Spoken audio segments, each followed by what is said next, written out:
It's hard enough with one when. Hey, everybody! Pause for 1 second. Listen to this cool intro song. How was that? That was great. Okay, that's for the podcast people. So for those of you live, you didn't hear an intro song, but you podcast people just heard an awesome intro song that Jack's going to tell you who did that song for us.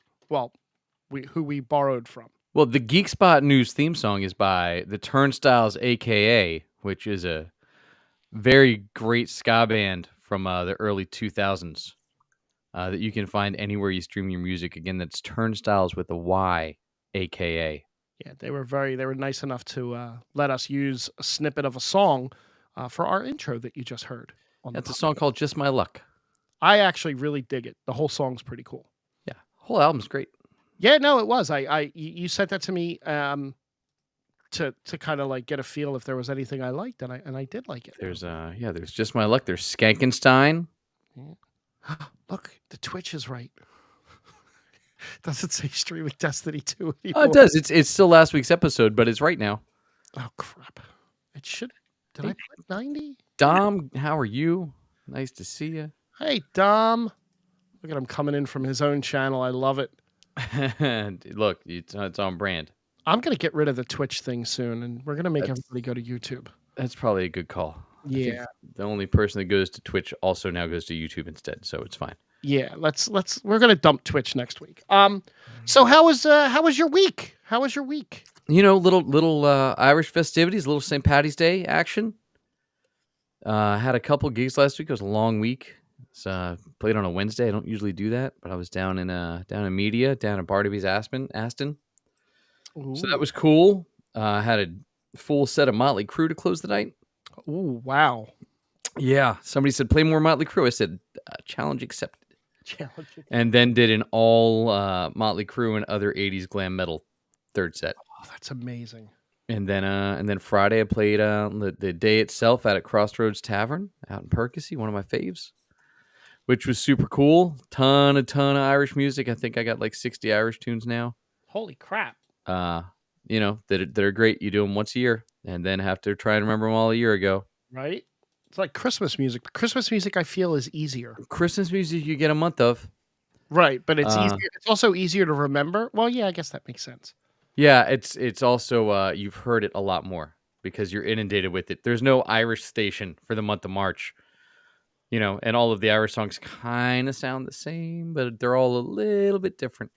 Yeah, I remember back in my day of cover banding and doing the Irish circuit of those, you know, those few days leading up to, and then the big Finnegan's Wake and oof.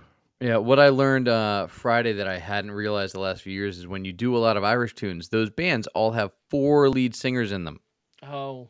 And when there's one of you, it's a lot harder to do all those songs straight through because they all have like 7 to 8 verses. Yeah. And choruses, and you don't breathe. It's really joyous and wonderful, and everybody had a great time. Isn't it just easier to just play a bunch of U2? I did plenty of U2. I'm sure I did like 5 or 6 U2 songs too. They just released a special on Disney Plus. I'm excited to sit down and watch it this week. Is it on the new album where they're deconstructing all of their music? Yeah, they did it's called Songs of Surrender. And it's Bono and Edge, and they sit down with David Letterman, and they did 40 remastered versions of 40 of their songs, and they remastered them and basically they broke them down into acoustic versions. If you'd like to hear the originals, you can go see our friends in Mysterious Ways. Oh, yes. Go check out their Facebook page and all their streaming sites. They'll tell you when the next time they're playing. You can hear all those songs not acoustically broken down. No, that's the way you prefer. They're a really fun show. They got a show coming up soon out in Westchester. I think it's 118. They do. That's why I was reminding people to go check them out. But that was about it for me, and I watched a new show. Well, not a new show. I guess it's been on for like 8 or 9 weeks. Shrinking. Yes. Which I have to recommend to anybody that likes to laugh. It is fantastic. The cast is unbelievable. And it's got Ted McGinley. Oh, so that show's over. No, it's great. Oh, Ted McGinley's the show killer. He was on Married with Children for like 8 years. I don't think he was on it that long. He He killed Happy was. Days. Yeah, but Steve was only on Married with Children for like 2 years, and then he came in, and he was there for like 8. No, well, he's married to oh, and now I can't remember her name from the Drew Carey show and Scrubs. She played John McGinley's wife on Scrubs. Oh, she's his wife in real life. No, she's the creator of Scrubs' wife in real life. I There know you who go. you're talking about. She's on it. It's also starring Jason Segel, Harrison Ford, and Harrison Ford is hilarious. Really? Oh my god, it's great. It's very well written. It's a show you would expect to be the least funny concept, but they do it so well that it's hilarious. It's a therapist dealing with his wife who has passed away, and he's been basically checked out of his life and his daughter's life for the last year, and he finally gets his ish together. And Harrison Ford is his like mentor and coworker, and then there's another person in the therapy office too that has been lifelong friends and around, and it's just got a really great cast. Her name is All right, fair enough. Jessica Williams. Yes. And Luke Tenney, who, if anybody watched Deadly Class, was the big quiet guy on Deadly Class, is fantastic on this show too. So it's actually got a lot of pulls from a lot of different places, regardless of what you're into, and it's hilarious. So Shrinking on Apple TV. I take back my Ted McGinley statement. He was on Married with Children from 1989 to 1997. He was 167 episodes. I take it back. Is that 8 years? I feel like that's 8 years. Maybe. He was in 61 episodes of Happy Days. So, Yeah. I apologize. My Googling was wrong about him. That's okay. It's okay. Krista Miller is who I was. That's right. That's right. She had the affair with JD in Scrubs. Yeah. Yes. And how about you, man? What have you been up to? Nothing actually. Really nothing. I did nothing. I tried to watch The Bad Batch, and the episode that I'm stuck on, I can't get through at the moment. I'm on the episode with the mines. Oh, in the mines. Yeah. Yeah, that was the last one before the story starts to really go. Right. That's so I have to kind of batten down. I am gonna watch that show that you just mentioned. I have it queued up on my Apple TV. Watched obviously Ted Lasso. I did not watch The Flash this week. It seemed like it was just a filler episode, which the whole season feels like. But I'm so upset. And we could talk about it. I don't mind that. I had no new Legos. I finished the Mos Eisley Cantina, so I'm out of Lego stuff. What else did I do? I did no Irish, nothing. I did no bars, no green beer, no drinking. My friends are in Clearwater right now, where I should be, but I'm not. It sounds like a really great week, Frank. Yeah. What else did I not do this weekend? I did a whole lot of nothing. I was just kind of like, I just took a break from everything. All right. Well, sometimes you need that. It's all good. I did watch. So I went back. I was looking for stuff to watch, just kind of like, I didn't want to rattle my brain with anything new, because why would I want to do that when I have a podcast talking about stuff new? So I went back and I watched something to see where I had left off on an animated series. So that right away makes you a little happier, puts Friday Night Lights further in the background. I'm not ready to start it up yet. But I doubt it was diabolical. It was not diabolical. It was Rebels. Okay. I was kind of curious. I started a rewatch a while ago. I wanted to see where I was. And when I looked at where I was like, I had to take a deep, deep breath, because I was at the episode Jedi Knight. And if you've watched Rebels and you were invested in Rebels, that's the episode where Kanan dies. And it still carries a little bit of weight if you're into the show. It's still a heavy, heavy show. It's a great character. It's a great character. It's a great episode. And there's something that happened in that episode that I didn't realize before. At the end, when he's holding the explosion back and he turns to look at Hera, the Force gave him his vision back and allowed him to see her one last time before the explosion. And I never noticed that before. I noticed his eyes changed color, but I didn't realize that's what that was. So I did play a lot of Destiny this weekend, and tied into that Destiny thing is Lance Riddick passed away over the weekend. And Yeah, uh, yeah. It yeah, Lance Riddick was 60 years old, and he passed. way younger than I thought, Oh, and yeah, tragic that he was that young. it is, and he was actually the day before he passed away. He was sitting on his couch playing Destiny. He took a little video of himself. He actually played. So in the video game Destiny, he voiced one of the major main characters, Commander Zavala, who is the Titan Vanguard leader. And in the video game, he actually played a warlock, which is kind of amusing. Um, they did an in-game. The people that play the game all gathered to where his character stands in the tower, and they all kind of stood there and they like either did the emojis where they were kneeling or like they had this nice little, there's pictures of it online all over the place. They had a nice little moment, and characters still are going over there and bowing or doing little weird things like that. um he was in so much stuff that I didn't realize. I first found him in The Wire Yes, and then Fringe. What about you? I first saw him in the John Wick movie. Really? Actually, no, I'm sorry, Lost was the first time I actually ever saw him. He was Oh, the wow, airline. okay. He was the airline representative in Lost that went to talk to Hurley in the Psycho Home. And Got it. I'm saying this off the top of my head. I'm not even reading that yet. Like that's just memory. Right, well, you never watched The Wire I or did not. Fringe. No, I got an episode or two into the Wire. Surprisingly, he still has 7 things coming out. He was He very was- busy. Yeah, he's in White Man Can't Jump coming out. Okay. Something called Shirley. He's Zeus and Percy Jackson in the Olympians. He's only going to be in one episode. I forgot he was in Oz. He's in Oz. Obviously the John Wick movies.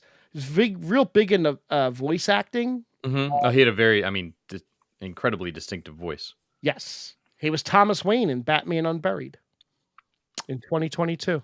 Oh, yeah, that was recent. Yeah. He played a major character in Horizon Forbidden West, PlayStation 5 game. Okay.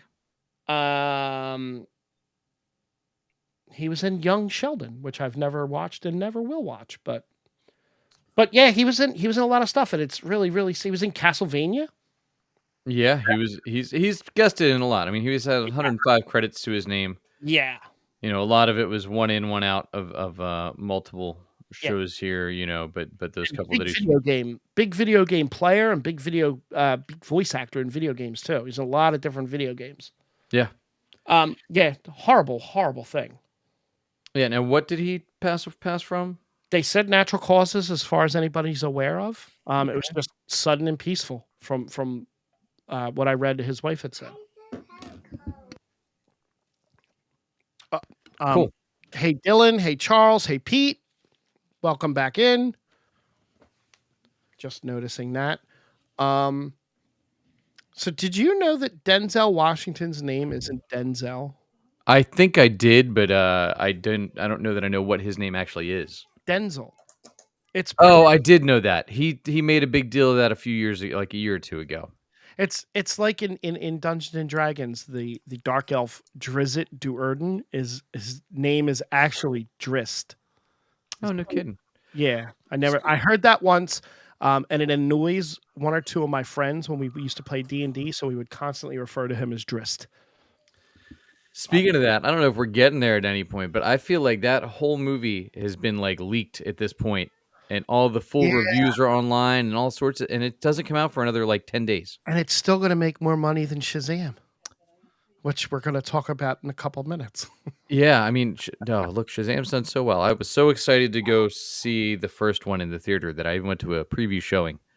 And this one I'd love to go see, but I don't think I can. No. Yeah, I have no desire to see it. Because I feel like I saw it all in the preview and I haven't seen anything that tells me that I did not. Yeah, it doesn't, it does not, it's not getting good anything. The reason real fast why I mentioned Denzel, I'm just going to call him Denzel, is he's going to be cast in Gladiator 2. I saw that he's getting cast in that. Do we know? I feel like by the time, because Mm-mm. isn't it still what's his name? Made the first one, Ridley Scott. Ridley Doing Scott. this one, isn't he like 90 years old already? He's an elderly gentleman. Yeah. So how are we? How's this? Why is this not already like filmed? What are we? What are we doing? I don't think they've actually finished casting it yet. Yeah, I saw that he was going to be cast. I don't know what he's being cast as. Ridley Scott was born in 1937, Yeah, so he's old. He's older than my mother. so he's 86. He's 86. Yeah, he's about 10 years older than my mom. So he has, yeah. Um, They they should need to probably get start that his stuff together. Yeah, they should probably start that soon, you think? I believe they should. Yeah. Um, Winnie the Pooh movie, the horror movie, Yeah. has dropped to 4% on Rotten Tomatoes and joins the list of the worst movies of all time. Wow, that's pretty bad. That's Blood and Honey, right? That's Blood and Honey. Which I thought was getting great reviews. I'm sure Dylan saw it, and I believe Dylan spoke highly of it. I did. I'm gonna give you the Rotten Tomatoes top. I'm only gonna give you the top 5 because we could spend an hour doing this. These are the 5 worst movies. I'm gonna start with the worst. It's called Ballistic X versus Server. It came out in 2002. It's 0%. Okay, that's impressive. No, none of these are going to be a move. There's 2 movies on here you'll recognize. I Are think. these critics or audience? This is this an audience score? Let's see. Probably critic. I we're looking at Rotten Tomato scores. Yeah, I think this is a critic one. Number 2 is called One Missed Call. Came out in 2008. Okay. Number 3 is a Nicolas Cage movie called Left Behind from 2014. This is 0%. It's a little savage. Yeah. Number 4 is 1,000 Words. Came out in 2012. Also 0%. And number 5, Gotti, starring John Travolta. Oh, yeah. That deserved it. Yeah. Sorry, so Dylan tells us Winnie the Pooh was pretty good for an indie movie. Right. And it was really gory. Again, it wasn't, it didn't, we talked about it before. It didn't have a lot of money, and it wasn't supposed to have a lot of money, and it was just a campy horror movie. Yeah, because it went to public domain. So Right. why not? And there's supposedly going to be more coming from this director in the vein of this. I think he's doing a couple more of these Disney type movies as horror movies. Cool. And we also got some other news there. Dylan also saw the Shazam, I'm sure with his AMC stockholder benefits that he gets. It's exactly what he expected, set up something that may not happen. It's definitely not going to happen. Yeah. And then Charles also said Legend of the White Dragon's coming out Labor Day weekend. I did just see that announcement. The Mean One Grinch movie was worse than that.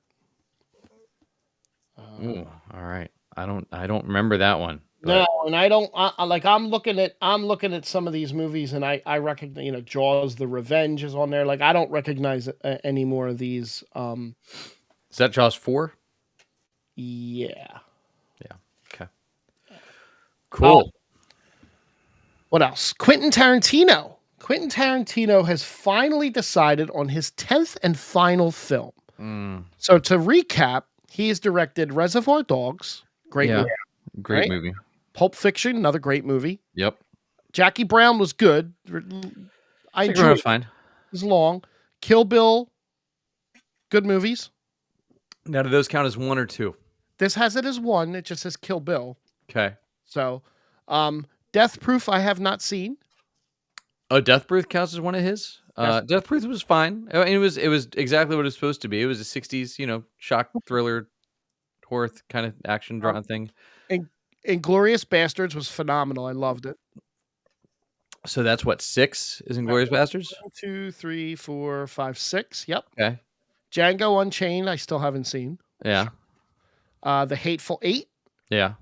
And the most recent one, Once Upon a Time in Hollywood. I've not seen those last 3 yet. Hateful Eight was fine. Once Upon a Time in Hollywood was really long. Yeah. So his 10th and final film will not be Star Trek, as had previously been reported. It will be a movie titled The Movie Critic. He's going to direct it this fall. Sources describe the story as being set in the late 70s Los Angeles with a female lead at its center. A lot of plot points there. I think the tricky thing with Tarantino and what's happened to his movies is as his, life has shifted Mm-hmm. from being a, video store clerk that decided to make movies and was just all about all these old unsung movies and things like that. Obviously, his life experience and perspectives has shifted, but he keeps trying to act like he's still that guy, Right. and he's just not. And I wish he would just lean into where he's at now and kind of dig into that and try and do something outside of that. Let me tell you this story about stuff I'm not like anymore. You know what I mean? Right. Right. Let's see. What else do we got here? I got The Last of Us should, according to Bella Ramsey, should start shooting by the end of this year and shoot through to the end of 2024. Jesus So Christ. the release date for this is going to be early 2025. So you're looking at 2 years before you're going to get The Last of Us 2. I guess that helps her age up a little bit. Well, I mean, she's 19. They just have to Right. not DH her. Right. So they're not recasting. That's They're going too all in long. with her. Like It these is. shows, like 2 years is too long for another season. Because then, You're going to lose it. well, you lose the continuity. Like, look, we got, what is it? House of the Dragon is 2 years in between seasons 2. Like, I'm not going to remember anything that happened in season 1. No, and I did read something on House of the Dragon where they're not gonna do flashbacks to the younger Alicent and Rhaenyra in the second season. Oh, I wouldn't think they would. Well, you never know. But the problem with these shows and their production, like it's a lot to rewatch. It's one thing to like rewatch a movie Mm-hmm. before the sequel comes out, but it's another thing to say, hey, I need you to go watch 9 to 10 hours of TV Right. to prep for the next 9 to 10 hours of TV that you're going to watch. Just recap me. I'll be fine with a recap for that. Yeah, but even then, like, just once a year, like, figure it out. Yeah, it's rough. I mean, yeah, There's still, there's still TV shows pumping out 22 episodes a year somehow. yeah, and there's still some pumping out 13 episodes a year, unfortunately. Yeah. Ooh. Wait, just let me know when I can talk about that. Oh, so bad. I'm gonna go Marvel, then we can go that, then we can go and do Mando because Mando is a fun one to talk about. Don't forget Ted. We got Ted. That was next. I got two more. All right. So, what did you think of the season premiere of Ted Lasso? Now, if you haven't seen Ted Lasso, spoiler alert, it's And there's no real spoilers. no, it's Ted Lasso. Which still a fantastic series. I was nervous when it started. I was like, oh, they're not going to still be funny. They're going to take it to a darker spot. And they have a little bit. Mm-hmm. We're getting more into that trauma and pain and how you deal with it. But it still had some great, hilarious stints, the same that it always has. And it's still, I laughed out loud multiple times. I think it's going to be another great season. I was worried at first that they were going to try and change Ted. And they were kind of heading in that direction. They kind of led you to believe that Rebecca was going to try and change Ted. And by the end of the episode, she kind of sat back and let him be Ted, and it worked, and it was great. I didn't have any problems at all with the episode. I mean, Nate spitting on the floor is a little weird still, but Well, at least it wasn't at himself. No, I get it. So I got two questions for you from just off this first episode. Does Nate get a redemption arc in this show? Yes, 100%. They filmed this show. They filmed season 3 as if this was it, but apparently they kind of left a back door so they can kind of continue on. Yeah, I mean, he's definitely going to get a redemption arc. Okay.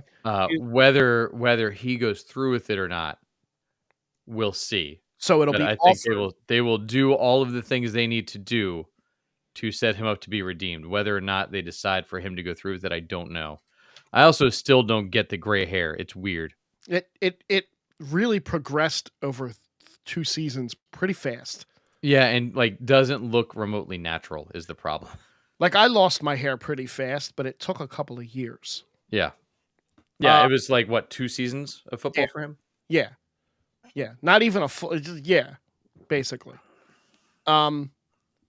will Roy and Keeley stay broken up? I think so because I think that's a more interesting story. Okay, fair, fair. And and how well does the team do? Do they win? Do they not win? Do you give them that Cinderella? Yeah, I look, if this show doesn't end up giving them a Cinderella thing and is supposed to end after 3 seasons, they did everybody a disservice. Okay, fair enough. I feel the same way with all that. I actually have my hairstyled in honor of Jamie Tartt's new haircut right now. I couldn't tell what you were doing with your hair. Earlier, you had it in straight up. You should have left it that way. I thought about it. It doesn't work with the mic. Then I have to be like this to get it to go Yeah. straight like that the whole time. Picard season 3. Oh, this is all you. This is all me. Still, it's firing on all cylinders, man. And I mean, it's amazing. They finally they brought in a little bit more of the old cast to the new cast. They had a completely out of the blue surprise guest star. Ensign Ro Laren showed up. Michelle Forbes showed up as Ro Laren. And if you haven't seen the episode, I'm spoiling the hell out of it. I'm sorry, I forgot to warn you. They kill her off. Oh, in a great way. I mean, they brought the changelings back, and the changelings have some kind of new technology that allows them to be undetectable the way they were when they were, back in the Dominion War. They pass as full humans now. Then they do their blood screenings. They pass as humans. Jack Crusher was revealed to be Picard's son with Beverly. They had a kid 21 years ago or so, 22 years ago.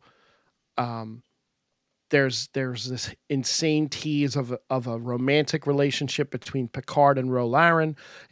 They're really setting Picard up as a man whore in the past. He's dated a lot of women, and I like it, and it works. It all works. The captain of the Titan is a smarmy asshole, and he's awesome in the role. He's just great. Let me grab his name while I'm talking about this. I'll bring that over here so you can hear me. The show is firing on all cylinders. They brought Worf and Picard and Riker together via view screen. The next episode should bring Geordie LaForge back in. They're bringing Brent Spiner's coming back as Lure, I believe, the evil android, and they brought the holograph, the guy from the hologram, Moriarty, who gained sentience at some point. He's coming back to be one of the villains at some point.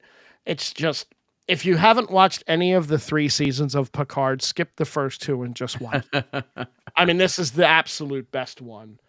I'm trying to find the name of the captain. And yesterday, Todd Stashwick is his name. I know Todd Stashwick. Oh, he's so good in this. He's been in everything. He was Black Mask on Gotham, even. Yes. He's been in so much stuff. But he's so good. He's great. He actually writes a lot. Todd Stashwick does. Yeah, he writes and creates shows.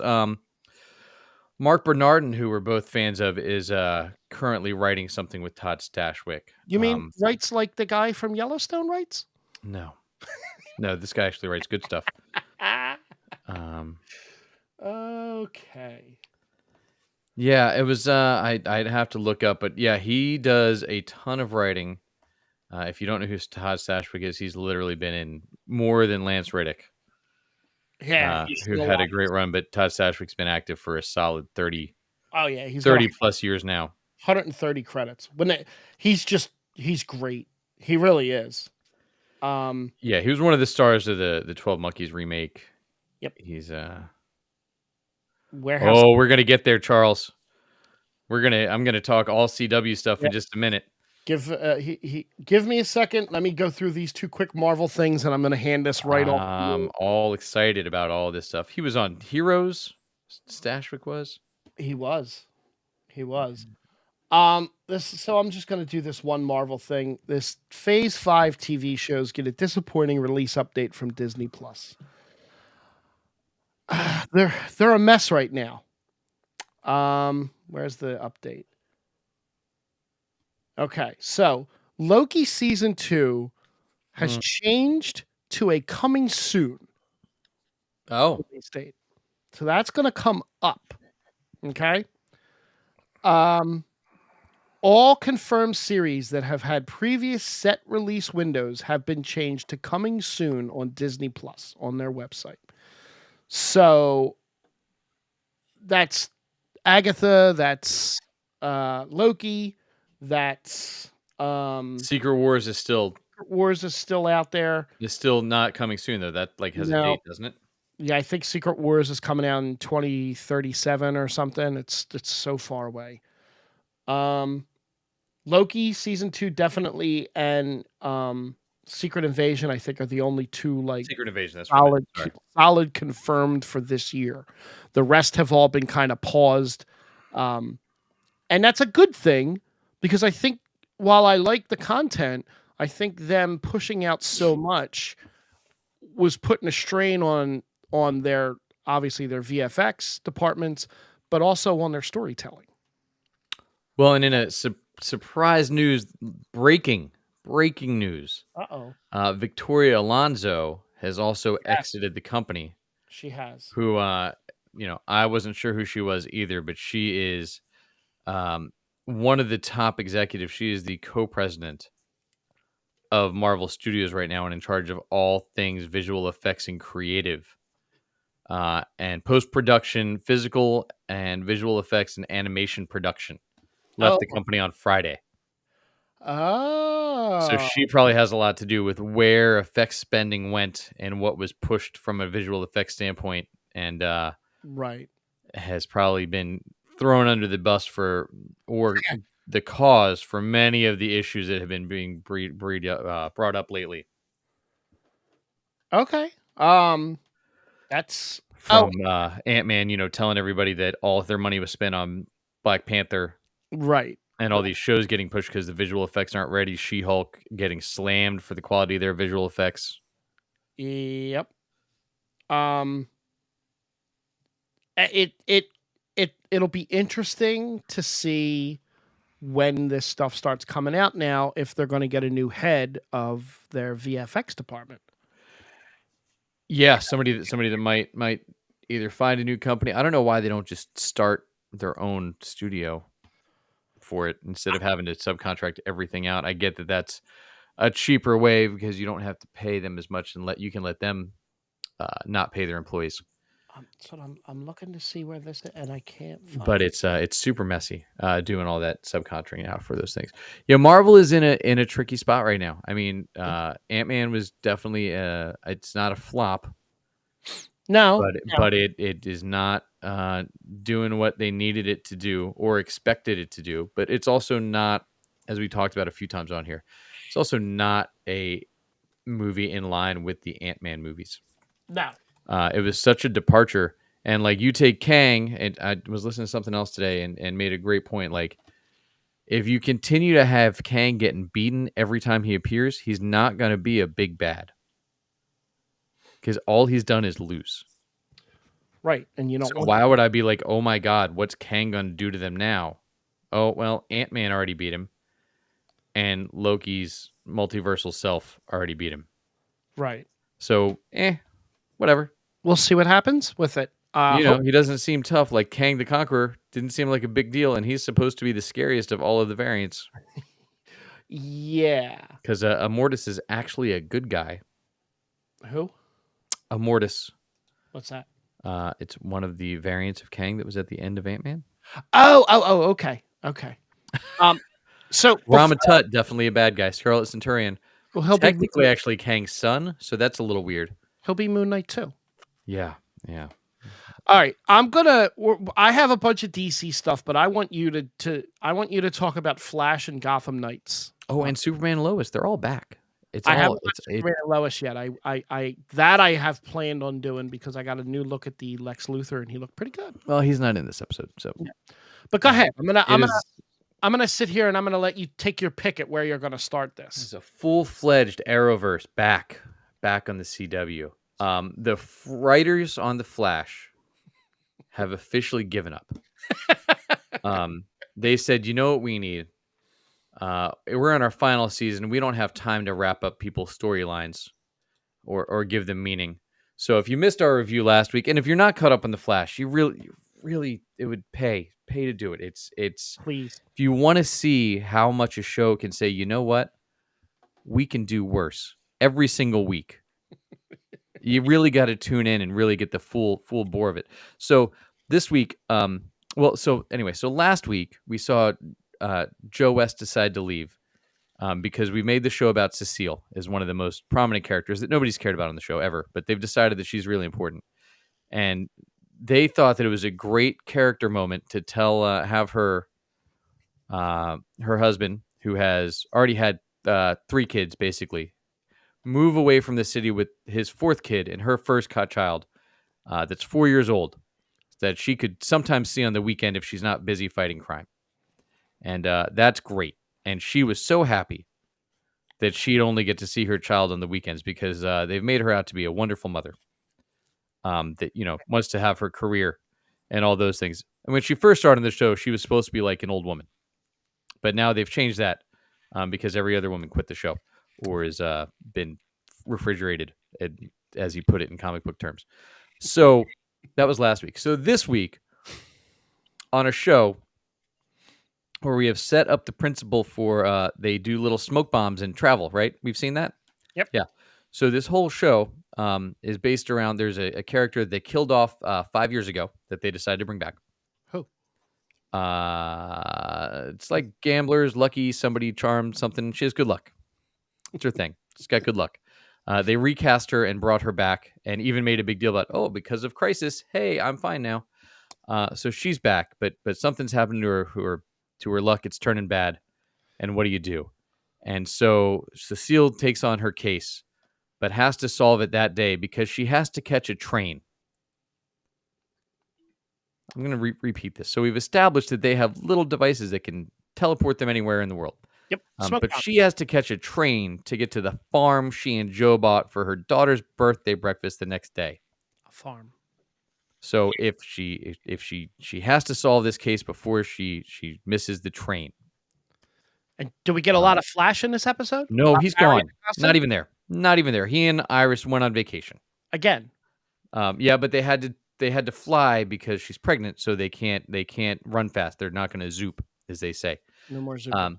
No more zooping. Oh, so it's all about Cecile and Allegra, 2 people that really nobody cares about. Is who this middle of the season shows about in their last season when they only have 13 episodes. And it's about Cecile being really upset that she's not with her daughter, who last episode she was so excited to send off to live with her dad outside of this big dangerous city. And how she was going to miss her birthday breakfast because she couldn't get on the train. So anyway, comic book stuff happens. She still misses it and is still upset, but calls and says it'll be okay. And then we cut, and we do not cut to her going to breakfast because Joe has left the show, so they can't. Oh. So instead of her having breakfast with her daughter, they instead cut to her decorating before Barry and Iris get home for a baby shower. No idea if she made it to breakfast, and she was told by Allegra, it's okay to ignore your children and not go see them when they need you because you're a hero. And she knows you love her and you're really busy. At 4 years old. Yeah, so this is where the writing of The Flash has gotten to. So I really encourage you, Frank, to go back and watch this episode. Yeah, it's not. You really need to. Let me ask you a question. So let me see if I'm getting the way this series, this last season is set up. Yeah, I'm gonna draw a parallel to the cover band world for a second. Ready? Ready? I could do this. Yeah. I guarantee you, I'm right on track. Yeah. This is. You're in a set list. The first couple episodes, you're building. This episode is what we like to call a reset song. So that now we can start to build again, right? Yeah. Oh, it is 100%. That's exactly what this is, right? Yeah, except for the fact that this is if your reset song was, God, the B-side to Jesse's Girl. And you said, you know what? We're going to really get them reset and fired up to start over again with the B-side to Jesse's Girl. Oh, I can't wait for the build-up now. which is like Veronica's Boy. I don't know what it was called, but I'm just saying. Well, Dom, it really is must-see TV because, again, I expect next week's episode to be even worse. the build up now, they're building back to they're going to get the Dreamer. Oh yeah, and next week's another like time travel dream trapped. Iris is trapped. So next week is 8 or 7. 7, another damsel in distress with Okay. Iris, as So we have they two more do at least twice a season. 2 more episodes till I care a little bit more. Maybe, yeah, I said I care a little bit more. That's only because it's Green Arrow's possible. coming back. Yeah. Oh, it was so bad. So then our next spot that we got to. So then Superman and Lois are back. Okay. It was Don't fine. ruin it. It was fine. It was Okay. Okay. How's the recast of It's fine. Jonathan Kent? Didn't even notice. Didn't care. Awesome. Um, I actually really like that show. yeah, it's fine. It's the same as it was. The writing is much better Good. than the Flash. And The it's effects they are still not wasting any cents on like it's all still all in with full effects. Well, this is it, right? This is Like crazy fight scenes. No, I mean like they still have a huge budget every episode on this show. right, but I mean this is their last season, right? They're not going after this. Like they have already had the rug. That has not been announced. Oh, okay. Okay. But like yeah, you get some guest stars, you get some new stuff, you get this isn't really a spoiler of anything, but you get Onomatopoeia, which is a Kevin Smith character. I had that story pulled up that they Which is not anything to do with his character, so they just used the name and gave the character a whole new personality and everything. Like nothing, all powers, nothing's the same. Yeah, a little bit of money. But yeah, no, the show's fine. I don't know where they're going. It continues to be weird that they keep pulling non-Superman stuff into this. Maybe they're not allowed to put Superman stuff in right now. I don't know. I mean, it's a show about Superman, so it's weird they wouldn't be allowed to pull in the Superman villains. Well, so you have that, and then there's Gotham Knights. So Charles said he watched Gotham Knights. Love to know what you think of the show. So I feel like the Flash writers had a bet with the writers' room for Gotham Knights and said, we're going to write possibly the worst season of television anyone has ever seen. And Gotham Knights said, hold my beer. And so I know you're going to watch this. And it's really, I'm really bad with keeping up with shit as it is. And so everything in this episode's in the trailer that we all saw 6 months ago. So there's nothing new and exciting in this trailer. In this first episode, it's literally every beat from this episode was in the trailer that was released 6 months ago for this show. So you get Tyler Durden, something, I don't even remember his name, is Bruce Wayne's adopted son, who just knows he's Bruce Wayne, who's also a whiny little rich boy, who we get CW, he wins a big fencing tournament and throws a huge party at Wayne Manor. With all the high school kids all drinking champagne and his caregiver, because Alfred's not around in this show, because God forbid. Why? So there's Crescinda is his caregiver. Is fine with him throwing this party with all of these high school kids getting hammered at Wayne Manor. Sure. All good. Everybody loves it. She's thrilled. Sure. It's literal. Like she was fine. She was like, this is great. She's like an old British one. And then he has his best friend, Stephanie Brown, who is Cluemaster, his daughter, or the Calculator's daughter in the comics and everywhere else. So we're throwing her in as just the friend from school who also happens to be a computer genius. Sure. High school kid, right? Can break into banks, computer genius. Absolutely. Gotta have it. Then Batman dies. Again, all of this was in the trailer 6 months ago. So he dies because in his office, he was just shot and pushed out a window, because that's realistic to something that would happen to Batman. Sure. And wearing his Batman mask when he gets shot and pushed out the window. But no other Batman paraphernalia. Nope. And now everybody knows that Bruce Wayne is Batman. Oh. And so we get that. And then we get after that, let's see what happens. And then we meet and the people that are framed for it is Joker's daughter, who we meet, who is born and raised in Arkham Asylum, so she's a little crazy. Of course. And then we get Harper Row and her brother Cullen Row, who are both DC characters, not these characters at all. Okay. The way they're presented on the show. And Duella Dent is actually like a character who is sometimes Joker's daughter, sometimes Riddler's daughter, sometime random person here from the Teen Titans comic in like the 60s. She was a member of the Teen Titans back in the day. Okay. However, in this show, Batman has killed her dad, the Joker, previously Of course. before we get to this. Yes. Has to. At some random point. Again, in the trailer. But it's like, okay. And so this is like very far along in Batman's career, it seems like. However, Harvey Dent is still the attorney and has not become Two-Face yet. He's not. Okay. And he's watching out for this little boy who's, a brat in high school.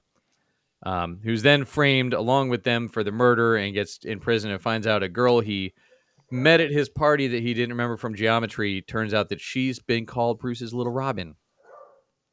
Yes. And has all of his gimmicks and gadgets and stuff like that. So now we're on a mission to try and discover who killed Batman and who framed who.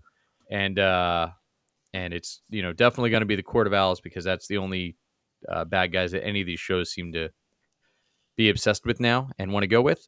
So now it's just a big Court of Owls caper, and we find that out, and here we go from the pilot into what's happening with the Court of Owls, and nobody really cares.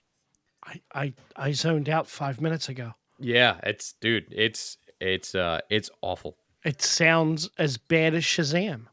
Yeah, look, and I loved Gotham. I know. I sang the praises of Gotham. Yes. All 5 seasons. No, it's phenomenal. It was a great show. And I loved Batwoman season 2 and 3. I hate it with Ruby Rose. I was almost out, but until she got to the Flash, Javicia Leslie was fantastic as Batwoman. Yes. And Gotham Knights is just really, really bad. Must watch TV. Charles, like I said, would love to know what you thought. Maybe it's just me, and I have expectations for comic book shows and a little bit of Batman burnout, like everybody. But I don't know why they even made this show. Is what I don't understand. Oof. So I encourage everybody to watch that. To hate watch with me would be great. Thanks. Nope, not gonna happen. I know. I can tell you, I'm definitely not gonna watch it. To blow through a couple of more of these little DC points here. Shazam opened with $30 million. There you go. There's Charles. Charles said it was okay. Gotham was better. You guys are on close to the same page. He gave it an okay. You gave it a ugh. Look, is it a debate in my mind? Do I watch the next episode? Because can it be this bad? Because I love being proved that it can be that bad and worse by the Flash every week. So it's Shazam had a $30 million opening and a body double cameo at the end. Oh, good. Gal Gadot was not actually there. It's great. I love it. But that is her. They did film scenes for her. They used a body double to stand in for lighting and whatnot. Apparently, that's common practice for stuff. That was what they did with Superman in the first one. Only they were told Henry wasn't coming. They weren't given a reason, but the body double was supposed to be like a stand-in for lighting and stuff. Yeah, Henry was going to be there, and they were going to pan up. Never happened. Gal was there, but not in Atlanta filming with them. She did film scenes. I don't understand how it all works because that's. I'll get there and try and watch it now that things have slowed down a little bit because we also had my kids. He was made all county band, so I had that concert Saturday afternoon too. Congratulations to him. So it was a busy week. Yeah. There's a review in for the Flash movie already. Big time Hollywood star, got an early screening of the Flash. Is it Ezra Miller? It is not. It's Tom Cruise. Got a screening of Flash and is raving about it. So I don't know. You gotta wonder, right? Why did he get an early screening of the Flash? Probably. He's not tied to any of those studios in any way, shape, or form. No, not at all. So Ben Affleck, Batman. Yeah, the best Batman in the last 20 years. Best Batman in the last 20 years, in my opinion, also. Rumors had when James Gunn took over, he was going to be directing some stuff for him. Yeah. And Ben had an interview with THR, and I'm going to read his direct quote. Okay. I would not direct something for the James Gunn DC. Absolutely not. I have nothing against James Gunn. Nice guy. Sure, he's going to do a great job. I just wouldn't want to go in and direct the way they're doing that. I'm not interested in that. Reading a little deeper into that, he likes the darker stuff. He likes the Zack Snyder takes on the darker DCU. James Gunn is going to bring a brighter, lighter DCU. Is he? Are we sure about that? Supposedly.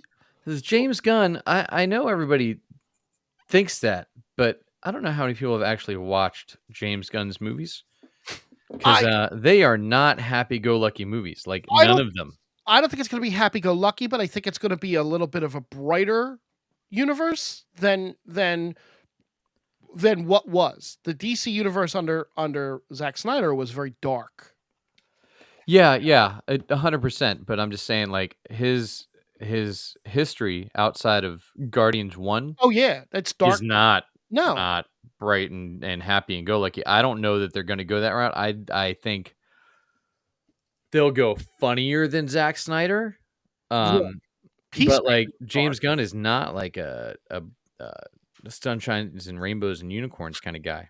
No, but I expect there to be a little bit of a brighter universe. But I don't think. But like even Peacemaker, like funny, like super funny and super well done. Not like No. It was super dark. Yeah, it's. I mean, the difference in being dark is it's not as Deadpool. It's so dark. It's like because all they use are like blue and gray filters on every single shot, and it's awful and hard to watch. Yeah. Now speaking of Zack Snyder, he's teasing something Darkseid related that's supposed to be coming. Yeah, but he announced what it was. It's the movies. He's re-releasing the movies into the theater. Yeah, in IMAX. He's doing like he's doing some like a showing of them at some festival. Right. Yeah. It's just good for him. I mean, I am excited so all the theater owners are going to get to see The Flash in a month. Okay. It's going to be at CinemaCon. And anybody that's a fan of this kind of stuff probably knows who Kevin Smith is, and that he is now the owner of Smog Castle Cinema. Oh. In Upper Highlands in New Jersey. So he is allowed to go to CinemaCon as a member of the National Association of Theater Owners. I'm curious as to what his review will be and at what point he cries. Well, I'm wondering if he's just going to say, if he's going to say anything about it at all. Because his Ant-Man review was that he fell asleep for most of it. No shit. In the theater, he's like, I slept for a while. He also fell asleep during Shang-Chi. So it's not his first time falling asleep during a Marvel movie. However, he did fall asleep during Ant-Man and was like, and what he did see, he was like, yeah, this is a show. There's some things they could have done different. He's like, loved Michael Douglas, loved Janet Van Dyne, but could have used some Ant-Man and Wasp in it. So yeah. Well, I'm interested to see what he thinks about the Flash, especially since he's a little closer to those properties, having directed the TV show. And I mean, he's gonna love it because Michael Douglas is in it, and that's all it takes to get Kevin Smith. But now he's not a stoner, so we'll see. Yes, he has given up the marijuana. He's 8 weeks in now. 2 months since he smoked. So who knows? Maybe he's gonna be a little less of a crier. I mean, he is sniffing lavender instead. So well, that's good. Yeah, that's something. All right. To round out the show, we're gonna drop the Mandalorian chit chat here. I don't really have anything else on Star Wars, but this was a pretty big episode. It's long. It was a very long episode. A lot of complaints online about the episode. So I mean, the Mando part was really as long as a normal Mandalorian episode. Correct. If you have not seen the last episode of Mandalorian, dip out now at where are we at? 54 minutes, 20 seconds for you on the podcast. Pause it, go watch it, unpause it, come back. It's that easy. Good call. It's simple. What did you think of the episode? Or like as a whole? Or do you want to? I thought it was good. I did have to break it up because it wasn't a sit down and watch the whole thing at once, because I try and cram stuff in on Wednesday mornings before I get going for the day, and this one was a little tough to do that. I thought it was good. I don't know where they're setting up um, the one girl from Ant-Man Quantumania to do. Was that her? Yeah, she was in Quantumania.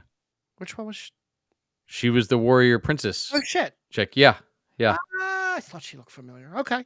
Um, but I thought it was interesting to see the conflict, and it just proves. And I can't remember his name because I'm awful at getting prep for this stuff. Was that that's not Riz? I don't remember his name. He was in American Gods. Who? With the The doctor. Dr. Pershing. Yeah. What's his name? Omid. His first name's Omid. Oh, great. Abtahi. Omid Abtahi. We'll go with that. You go with that. You went wrong for a change. So watching him was, and the way he portrayed the struggle, and like I think what I was doing before wasn't bad, and I'm doing it for science and not to like be evil, was a really interesting conflict in the character to see, and I thought it was some of the better writing they've done on this show, and actual given like we got a whole character development and character arc for him in one episode than I feel like we've gotten from a lot of characters on the show in like 2.5 seasons. Great. So I thought it was great. I get that we're now going to start progressing towards setting up the First Order. But then I also don't know how deep they're going to get into like really bridging the gap to the sequels. All right, and this is why the New Republic failed, and this is what happened here. Like I don't know how deep down that hole we need to go. It as Dylan just pointed out in the chat, and he's right. This was the lowest rated Mandalorian episode. They weren't happy with the ratings that came back for it. No, because people want this. They watch the Mandalorian for popcorn Western. Right. Like that's what you expect when you tune in. That's what we all expected with Boba Fett, and then it wasn't that, and everybody hated it. So you watch the first 10 minutes or so of Mandalorian, skip through all the other stuff, and watch the last 10 minutes of the Mandalorian, and it's a Mandalorian episode. Yeah, was it even the first 10 minutes? I thought it was just the last 10. Yeah, no, it was a little bit in the beginning. Was it? I didn't think it was any in the beginning. No, it was a very little bit in the beginning. But yeah, I thought it was a great storyline, but I think it's weird placement, as you said earlier, with a reset song. Yeah. Right. It's a weird spot to do a reset. Like but it's only an 8-episode season, right? 8 or 9. Yeah. Yeah. So, you can't do more than like a 2 or 3 episode story arc without getting a reset and to do another 2 or 3 episode story arc. But, and then we wrap it up with Bo, and I think it's going to be interesting to see where she goes with things, and her take as to being a part of that clan, or, as they look for the cult. That's right, Pete. They watch it for fucking Baby Yoda. It's not Baby Yoda, it's Grogu. I enjoyed it as a whole. I even enjoyed the Andor part of it, which is what everybody's calling it. Is a season? Andor right in the middle of the Mandalorian. I enjoy that. I'm a little bit weirder with that. I definitely got that they're showing you how the New Republic failed and what they try to do. They're decommissioning everything. I get that was, is she still working for Moff Gideon? Is Moff Gideon the big bad guy behind all this? Who's the guy that attacked her castle? Obviously, there's a big bad lurking. Right. Because all those TIE interceptors couldn't have just come from nowhere, as we know in the original Star Wars. That little ship can't fly this far out into space, as Han pointed out. We should be getting, look. There's a couple different rumors out there on who the big bad is, and one of them is Thrawn. I can't see that being Thrawn, because, or could it? Well, look, there's already got to be some Palpatine clones kicking around. Well, right, like to do the timeline right, like what they're trying to do here. So, for Rey's, spoilers for the Star Wars sequels, by the way. So for Rey's dad to have been a Palpatine clone, and Rey, that takes place 25 years after this, if that. That's perfect timing. Because was that 30 years after the? I'm sure we've asked this before. How long after that is 5 years, 5 to 8 years, I think. No, not the Mandalorian. How Is- long after is Phantom Menace? From what? Phantom Menace from what? Wait, From Return of the Jedi. not Phantom Menace. You mean Force Awakens? No. Yeah. Sorry. Wow. Hold on. Hold on, it's right here. It is Jedi is set 4 years. 3 decades. Yeah, So 4 ABY. So if we're apparently 8 years in now, right? Because Grogu's apparently 53 now. He's aged 3 years during the show, according to Favreau. Yes. So we have 22 years left before Rey's in A New Hope, or in Jesus. Yep. In Force Awakens. Same thing. Right. So we got like 4 more years till Palpatine's clone is fully aged up and hanging out and having kids. About that. Sounds so about that's quick. Yeah. So I don't know if they're going to try and cram that in, or they're just going to completely blow the sequels out of the water. I don't know. Stop. So we'll see how that works with this. But I mean that's we got to get to that stuff soon. So I think it might be Palpatine. It's maybe a couple notes from the episode. The character that Jon Favreau played, was it Paz Vizsla, right? Yes. Has been recast, and that is not Jon Favreau's voice. That's an actual actor now. So it wasn't the actor wasn't recast, just the voice. The same actor that played him the last 2 seasons. I believe so, yes. They just let him talk now. They let him talk because they're going in a different direction with him. So, which means we may see him without a mask on. That there's also a rumor. Is it not Fennec Rao? Is it Fennec Rao? Fennec Shand?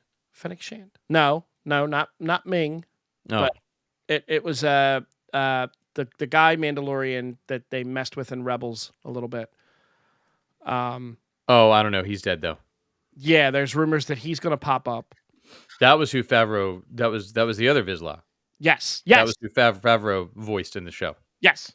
And now episode 4 that's coming up. Here's the spoiler for episode 4. Carl Weathers directed this episode, and it's called The Foundling.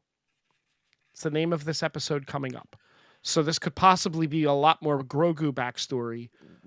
No, I think it's Mando flashbacks from the trailer I saw. Is it Mando flashbacks? Or yeah, it's going to be Ginger and how he came up and giving you the backstory of the clan. I'm okay with that too. I'm interested to see where they take Bo-Katan from here. Double reset.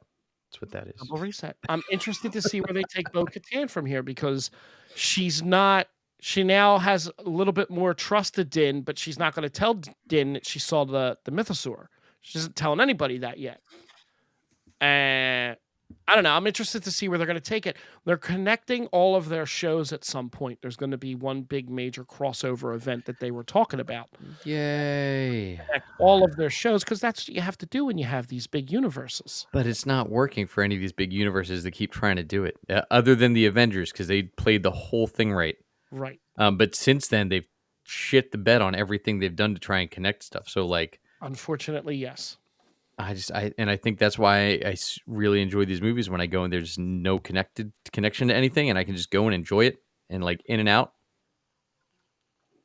Yeah, like the Santa Claus one with your boy with Harbor. The Santa Claus. Yeah, Dudley Knight, or whatever it was called. No, David Harbor. Oh, Violent Night.